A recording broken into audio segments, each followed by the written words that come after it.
అందరికీ నమస్కారం. నా పేరు రమ. అనుకోని పెళ్ళి 4వ భాగం. రచయిత గీతాంజలి గారు. 27 ఏళ్ళు వచ్చాయి, ఇంకా పంచకట్టుకోవడం రాదంట. మీ డాడీని నేను పంపిస్తాను కానీ పంచకట్టుకో, ఈరోజు పూజ ఉంది అన్నారు వైశాలి. ఆ మాటలు వింటూ చిన్నగా నవ్వుకుంటున్న భూమి వైపు ఉరిమి చూస్తాడు అర్జున్. దెబ్బకి సైలెంట్ మన భూమి పాప.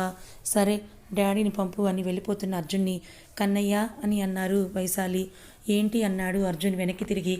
మీ ఆవిడికి నగలు సెలెక్ట్ చేయి నువ్వు అని అన్నారు వైశాలి.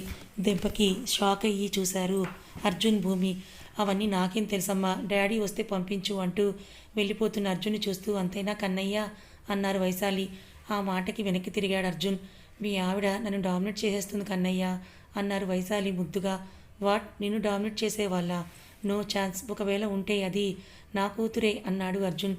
అంతలోనే తనేం మాట్లాడాడో అర్థం చేసుకొని చూసేసరికి అందంగా నవ్వుతున్నారు వైశాలి గారు. ఇబ్బందిగా తల తిప్పేసింది భూమి. ఓకే నేను వస్తాను అన్నాడు అర్జున్. అర్జున్ చేయి పట్టుకొని నువ్వు తీయకుండా వెళ్ళడానికి వీల్లేదు కన్నయ్య అన్నారు వైశాలి. అమ్మ అని గుర్రున్న వైశాలి గారిని చూస్తూ ఇవి బాగుంటాయని పక్కన పెట్టేసి వెళ్ళిపోయాడు అర్జున్. వేసుకో మరి, మీ ఆయన సెలెక్ట్ చేసినవి అన్నారు వైశాలి గారు నవ్వుతూ. అది వినగానే ఇబ్బందిగా తలుపుతూ అవి వేసుకొని నుంచుంది భూమి. అంతలోనే వైశాలి గారు కూడా తయారయ్యి వచ్చేయడంతో ఆవిడని ఆశ్చర్యంగా చూస్తోంది. ఏమైంది అలా చూస్తున్నావు, సెట్ అవ్వలేదా అన్నారు సీర చెక్ చేసుకుంటూ. మీకు అర్జున్ గారు అంత పెద్ద అబ్బాయి ఉన్నారంటే ఎవరు నమ్మరు, అర్జున్ గారికి అక్కలా ఉన్నారు అని అంది భూమి కళ్ళు తిప్పుతూ. ఔ so sweet, thank you Bujjamma అంటూ భూమి నుదుటిన ముద్దు పెట్టారు వైశాలి. బుజ్జమ్మ అనే పదానికి తనకి అమర్ గుర్తొచ్చి కళ్ళ వెంట నీళ్లు కారిపోతుంటే బలవంతంగా వాటిని ఆపి ఇంకాస్త గట్టిగా హత్తుకుంది వైశాలి గారిని. భూమి కళ్ళల్లోని నీళ్లు ఆవిడకి తాకుతూ ఉంటే ఏమైంది భూమి, ఎందుకు ఏడుస్తున్నావు అని అంటూ కళ్ళు తుడిచి అడిగారు. మీ అమ్మ వాళ్ళని పిలవలేదని బాధపడుతున్నావా అన్నారు వైశాలి. నాకెవరూ లేరు మామయ్య తప్ప అని అంది భూమి తలదించుకొని. అమ్మ అంటున్నావు కదా, మరి నేను అర్జున్ మావయ్య గారు మేమందరం లేవా నీకు అని అడిగారు మృదువుగా. భూమి తల నిమురుతూ ఉన్నారన్నట్టు తలూపింది భూమి. మరి ఇంకెందుకు ఏడుపు, మీ మామయ్య దగ్గరికి మధ్యాహ్నం వెళ్దాంలే అన్నారు భూమి వైపు చూసి.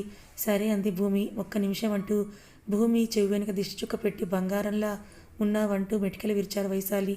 ఎప్పుడూ పరిచయం లేని అమ్మ ప్రేమ కొత్తగా అనిపించింది భూమికి. వదలాలని అనిపించడం లేదు వైశాలి గారిని. ఆవిడని అలానే పట్టుకొని నించుంది భూమి. కింద అందరూ వెయిట్ చేస్తున్నారు కదా, పద వెళ్దామన్నారు వైశాలి. సరే అని ఆవిడతో మాట్లాడుతూ కిందకి వస్తోంది భూమి. కన్నయ్య, ముందు అమ్మాయి కంటే ఈ అమ్మాయి బాగుందిరా, నిన్న సరిగ్గా చూడలేదు కానీ భలే ముద్దుగా ఉంది అంది అర్జున్ పక్కనున్న బామ్మ. దాని మూకసైగలు వీళ్ళకి చూపించాలి, అప్పటికి కానీ తిక్క కుదరదు వీళ్ళకి అనుకున్నాడు అర్జున్. పూజారి గారు కూడా వచ్చేయడంతో అర్జున్ని భూమిని పీటల మీద కూర్చోపెట్టి సత్యనారాయణ వ్రతం స్టార్ట్ చేశారు. అన్యమనస్కంగా కూర్చున్న ఇద్దరు కూడా వ్రతం స్టార్ట్ అవ్వగానే లగ్నమవుతూ పూజని కంప్లీట్ చేశారు. అర్జున్ దగ్గర ఆశీర్వాదం తీసుకొని ఇద్దరూ కలిసి పెద్దవాళ్ళందరి దగ్గర ఆశీర్వాదాలు తీసుకున్నారు. అందరూ అర్జున్ని బాగా చూసుకోమని చెప్పేసరికి లైట్గా షివరింగ్ వచ్చేసింది భూమికి. ఈయనకి చుట్టాల్లో ఇంత పాపులారిటీ ఉందేంటి, ఈయనకి ఏమైనా అయితే నన్ను చంపేస్తారేమో అని అనుకుంది భూమి. ఎప్పుడూ చూడని అనుబంధాలు బంధాలు తనకి చాలా కొత్తగా ఇష్టంగా అనిపిస్తోంది భూమికి. భూమికి బొట్టు పెట్టి కొత్త చీర నగలు ఇస్తూ అర్జున్ చాలా మంచివాడు, కొంచెం కోపం ఎక్కువే కానీ అంతకంటే ఎక్కువ వాడి ప్రేమ. నీ ప్లేస్లో ఇంకెవరు ఉన్నా ఈ పెళ్ళిని ఖచ్చితంగా నేను ఒప్పుకునేదాన్నే కాదు. నా అర్జున్ని నువ్వు మాత్రమే బాగా చూసుకోగలవని నమ్ముతున్నాను. వాడి మనసు కష్టపెట్టకుండా చూసుకుంటావు కదా అని అడిగారు వైశాలి గారు. కంటి నిండా నీళ్ళతో ఆవిడంత బాధగా అడగగానే మనసంతా మెలిపెట్టేసినట్టుగా అయిపోయింది భూమికి. అప్రయత్నంగానే తప్పకుండా అంటూ ఆవిడ చెయ్యి పట్టుకుంది భూమి. నాకు తెలుసు నువ్వు బంగారం అని అంటూ కళ్ళు తుడుచుకొని నీది కూడా సేమ్ బాధ్యత కన్నయ్య. నాకు తెలుసు నువ్వెవరిని బాధ పెట్టవు, బట్ తను నీది, నీ భార్య, నువ్వే జాగ్రత్తగా చూసుకోవాలి సరేనా అన్నారు ప్రేమగా అర్జున్ చెంప మీద చెయ్యేసి.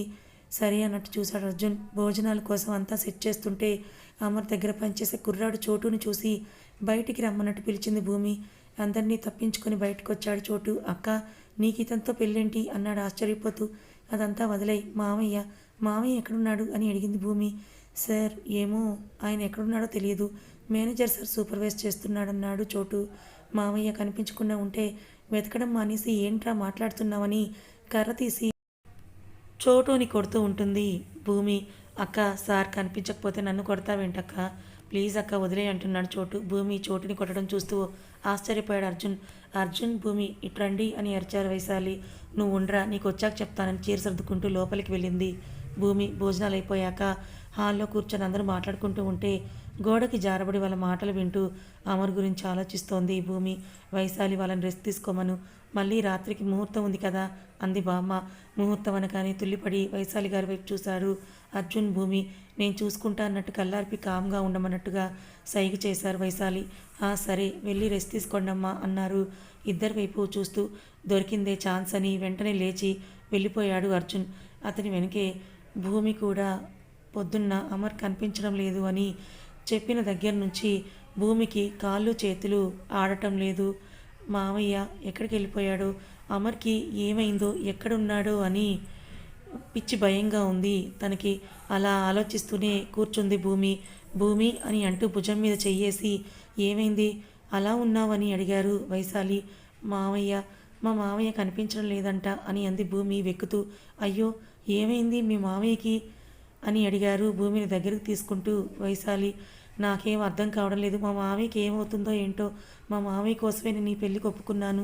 తనకేదైనా అయితే నన్ను నేను జీవితంలో క్షమించుకోలేనమ్మా అని అంది భూమి ఏడుస్తూ. ఏమవ్వదు కన్నా, నేను చూసుకుంటాను కదా, నన్ను నమ్ము అని అంటూ భూమి కళ్ళు తుడుస్తూ నుదుట ముద్దు పెట్టారు వైశాలి. అమ్మ ఇప్పుడేంటి ఇవన్నీ అన్నాడు అర్జున్ అక్కడికి వచ్చి. అదేం లేదు నాన్న, ఏదో ఫార్మాలిటీ, మీకు నచ్చినంత టైం తీసుకోండి, ఇప్పుడు వాటికి ఏమంత తొందర లేదులే అన్నాడు వైశాలి. సరే అన్నట్టుగా చూసి ల్యాప్టాప్ తీసుకుని వెళ్ళిపోయాడు అర్జున్. సరే నన్ను అమ్మ అని పిలుస్తున్నావు కాబట్టి అడుగుతున్నాను, నన్ను నమ్మి నిజం చెప్పు, నేను ఎవ్వరికీ చెప్పను. అసలు నువ్వు ఈ పెళ్లిలోకి ఎలా వచ్చావు బంగారం అని అడిగారు వైశాలి. ఐశ్వర్య వాళ్ళ నాన్నగారికి చెప్పరు కదా, వాళ్ళకి తెలిస్తే మా మామయ్యని చంపేస్తుంది అని అంది భూమి భయంగా. ఎవరు అని అన్నారు ఆశ్చర్యంగా వైశాలి. ఐశ్వర్య అని అంది భూమి భయంగా. ఏంటి ఐశ్వర్య చేసిందా ఇదంతా అన్నారు వైశాలి గారు కాస్త ఆశ్చర్యపోతూ. అవును అన్నట్లుగా తలూపింది భూమి. అసలు ఏం జరిగిందో భూమి వైశాలి గారికి చెప్తుంది. మీకు నేను చెప్తాను రండి. భూమిని అమర్ని చూపిస్తూ, అతను అమర్ నా క్లాస్మేట్, తన పక్కన ఉంది కదా భూమిక, దానికి వాళ్ళ మామయ్య తప్ప వేరే లోకం ఉండదు. ఏదో ఒకటి చేసి దాని పెళ్లిలో కూర్చోపెట్టండి సెట్ అంది రీతు కళ్ళు గుండ్రంగా తిప్పేస్తూ. పాపమే చూడటానికి చాలా బాగున్నారంది శృతి. ఇంకా ఎక్కువ మాట్లాడితే నిన్ను కూర్చోబెట్టేస్తానంది రీతు. ఐశ్వర్యని పక్కకు తీసుకెళ్ళి ఐడియా అంతా డిస్కస్ చేసుకొని శృతిని బాయ్ ఫ్రెండ్ రోహన్కి కాల్ చేయి అంది ఐశ్వర్య. రోహన్ వాడికి ఎందుకే అంది శృతి కోపంగా. వాడికి నీకు ఇక్కడ పెళ్లి చేద్దామని నోరు మూసుకొని పిలవ్వే అంది ఐశ్వర్య. ఫోన్ తీసుకొని రోహన్కి కాల్ చేసి హలో అంది శృతి. హలో బేబీ ఏంటి కాల్ చేసావు అన్నాడు రోహన్. బేబీ నీతో ఐశ్వర్యతో మాట్లాడాలంట, ఒక్కసారి చూడు అంది శృతి. వాట్ నాతో ఏం మాటలుంటాయి తనకి, అయినా ఈరోజు తన పెళ్ళి కదా బేబీ అన్నాడు రోహన్. ఏమో బేబీ నాకు తెలీదు, నువ్వు మాట్లాడని అంటూ ఫోన్ ఇచ్చింది శృతి. హలో రోహన్, నాకు ఒక చిన్న హెల్ప్ చేయాలి, ఒక మనిషిని నీ దగ్గర కొంతసేపు ఉంచాలి అంది ఐశ్వర్య. మామూలుగా అమర్ని టచ్ చేయలేం, మత్తివ్వాలి అంది రీతు. వాడికి కూడా మత్తంటే ఏంటి అని అంది ఐశ్వర్య. అమర్ని మామూలుగానే దెబ్బతీయలేం, అలాంటిది భూమి విషయంలో అస్సలు అజాగ్రత్తగా అతను ఉండడు, మత్తిస్తే మనకే మంచిది అని అంది రీతు. సరే రోహన్ అది కూడా ఏర్పాటు చేయి అని అంది ఐశ్వర్య. నేను ఒక్కసారి శృతితో మాట్లాడాలి అని అన్నాడు రోహన్. సరే అని శృతికి ఫోన్ ఇచ్చింది ఐశ్వర్య. బేబీ ఏంటివన్నీ, మనిషిని లేపేసే ప్లాన్ ఏం చేయలేదు కదా అని అన్నాడు రోహన్ సీరియస్గా. లేదు లేదు, జస్ట్ భయపెట్టడానికి మాత్రమే రోహన్, నువ్వు ఊరికే టెన్షన్ పడుకో అంది శృతి. నేను ఒక 10 నిమిషాలు అరేంజ్ చేస్తాను, కళ్యాణ మండపం దగ్గరికి వచ్చి ఫోన్ చేస్తానన్నాడు రోహన్. రోహన్ చెప్పినట్టుగానే 10 నిమిషాల్లో వచ్చి శృతికి ఫోన్ చేశాడు. శృతి బయటికి వచ్చి రోహన్ని ఐశ్వర్య ఫ్రెండ్గా సెక్యూరిటీకి చెప్పి అతని మనుషుల్ని కూడా తీసుకొచ్చింది లోపలికి. బేబీ మీ అన్నయ్యకి తెలిస్తే ఏమవ్వదు కదా అని అడిగింది శృతి భయంగా. అన్నయ్యకి ఎలా తెలుస్తుంది బేబీ, మనమేం మర్డర్ చేయట్లేదు కదా అన్నాడు రోహన్. సరే సరే నీ క్లారిటీ ఉంది కదా, కానివ్వండి, నాకేం అర్థం అవ్వట్లేదు, అసలు సంబంధం లేని వ్యక్తులు ఇందులోకి లాగడం అవసరమా, పాపం కదా అంది శృతి. పాపాలు పుణ్యాలు నాకేం తెలుసు, నా అవసరం ఇది, నాకు నా పని అయిపోవాలి అంది ఐశ్వర్య. మూర్ఖులా ప్రవర్తిస్తున్నారని తల కొట్టుకుంది శృతి. ఇదిగో ఆ మూల కూర్చున్నాడు చూసావా, వాడినే కిడ్నాప్ చేయాలి అని అంది ఐశ్వర్య. పెళ్ళి ఆగిపోవాలంటే పెళ్లి కొడుకుని కదా కిడ్నాప్ చేయడం విన్నాం, కానీ ఇదేంటి కొత్తగా సైడ్ ఆర్టిస్ట్ని కిడ్నాప్ చేయమండం అని అన్నాడు రోహన్. హీరోని కిడ్నాప్ చేసే కెపాసిటీ మనకు లేదు కానీ వీటితో అడ్జస్ట్ అవ్వంది ఐశ్వర్య. హహా చాలే, హీరోకి తక్కువేం కాదులే అమర్, నీకు అర్థం అవ్వట్లేదులే అంతే అని అంది రీతు. అసలు రీతు ఎందుకంతలా అమర్కి సపోర్ట్ చేస్తుందో కూడా అర్థం అవ్వట్లేదు వీళ్ళకి. ఏమైంది మావయ్య, నీరసంగా ఉన్నావు అని అడిగింది భూమి. తెలియడం లేదు బుజ్జమ్మ, చాలా టెన్షన్గా ఉంటుంది అన్నాడు అమర్. అందుకే చెప్తున్నాను ఇలా సడన్ ఈవెంట్స్ యాక్సెప్ట్ చేయొద్దు అని. ఎందుకు మావయ్య ఈ టెన్షన్స్? రాతనక పగలనక తిండి తిప్పలు మానేసి వర్క్ చేసి ఎవరిని ఉద్దేశించాలి? ప్లీజ్ నీ కోసం కూడా నువ్వు కేర్ తీసుకో మావయ్య అని అంది భూమి బాధగా. నాకేం అవ్వలేదు బుజ్జమ్మ, 3 రోజుల నుంచి సరిగ్గా నిద్రలేనందుకే అయ్యుండొచ్చు, పర్వాలేదులే అని అన్నాడు అమర్. సరే ఆగు, నేను జ్యూస్ తీసుకొని వస్తాను, కనీసం అదైనా తాగు, నీరసం తగ్గుతుంది అని అంది భూమి. వద్దు, నువ్వు ఇక్కడే ఉండు బుజ్జమ్మ అన్నాడు అమర్ తన చెయ్యి వదలకుండా. ప్లీజ్ మావయ్య, ఎదురుగానే ఉంది కదా, నేను తీసుకొస్తానంది భూమి బాధగా. సరే వెళ్ళు అన్నాడు అమర్. లేచి ఇలా జ్యూస్ కౌంటర్ దగ్గరికి రాగానే శృతిని తోసింది ఐశ్వర్య. హాయ్ భూమిక అంది శృతి. మీరు అంది భూమి తనెవరో గుర్తురాక. నేను మీ కాలేజ్ సీనియర్, గుర్తు రాలేదా నీకు అని అడిగింది శృతి. కాలేజీ సీనియరా? ఈవిడ మొహం కూడా చూసినట్టు గుర్తు రావడం లేదే అనుకుంది భూమి. భూమిని మాటల్లో పెడుతూ ఈ జ్యూస్ ఎవరికి అని అడిగింది శృతి. మా మావయ్యకని అమర్ని చూపించింది భూమి. ఓ అని పక్కనే ఉన్న సర్వర్ని పిలిచి అమర్కి ఇవ్వమని చెప్పింది ఐశ్వర్య. అతను ఆ గ్లాస్ తీసుకుని వెళ్ళేలోపు వేరే గ్లాస్ తీసుకుంటూ ఆ గ్లాస్లో మత్తు మందు వేసేశాడు రోహన్. డన్ అన్నట్టుగా శృతికి తమ్ చూపించగానే ఓకే మళ్ళీ మాట్లాడుకుందాం బాయ్ అని భూమికి చెప్పి వెళ్ళిపోయింది శృతి. అప్పటికే అమర్ ఆ జ్యూస్ తీసుకుని తాగుతూ ఉండడంతో ఏంటో మావయ్య వింతగా ప్రవర్తిస్తున్నారు ఈ మనుషులు అంది భూమి.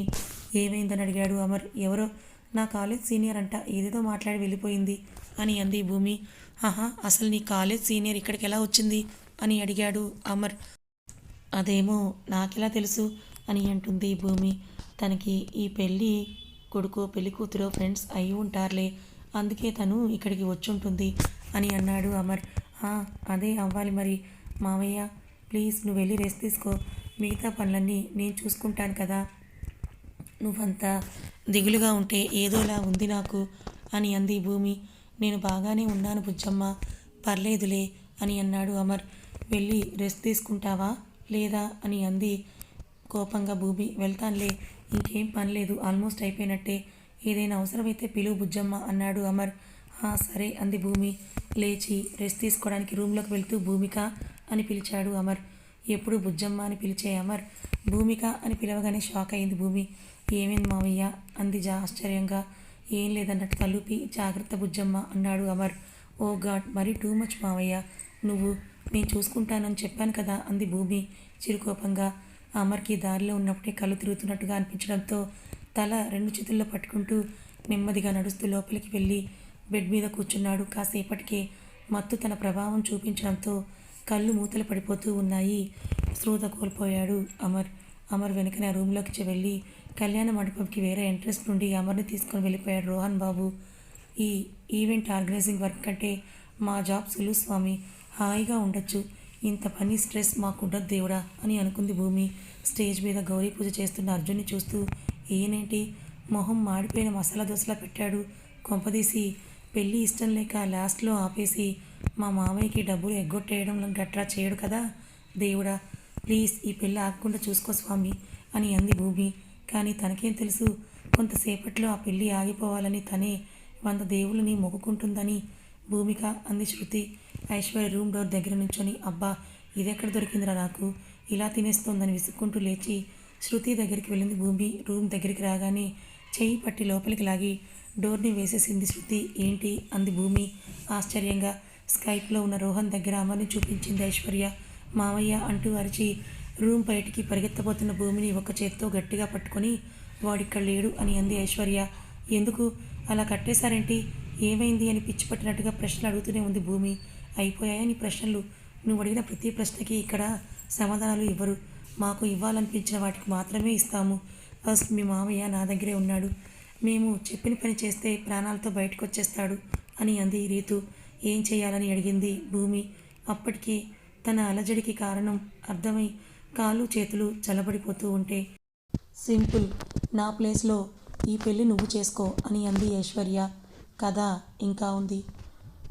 మరి అమర్ని కిడ్నాప్ చేయించి ఐశ్వర్య భూమి అర్జున్ని పెళ్లి చేసుకునేలా చేసింది. ఈ విషయం అర్జున్కి తెలుస్తుందా? మరి భూమి చెప్పిన ఈ మాటల్ని వైశాలి గారు నమ్ముతారా? ఇంతకీ అమర్ ఏమైనట్టు? ఐశ్వర్య దగ్గరే బందీగా ఉన్నాడా, లేక తను తప్పించుకొని పారిపోయాడా? భూమి మరొకరిని పెళ్లి చేసుకుందని తెలిస్తే అమర్ తట్టుకోగలడా? మరి అర్జున్, భూమి, అమర్ల జీవితం ఏ మలుపు తిరగబోతోంది? తెలుసుకోవాలనుకుంటే ఛానల్ని ఫాలో అవ్వండి. కథ నచ్చితే లైక్ చేయండి, మరి కొంతమందికి షేర్ చేయండి. Thank you so much for watching.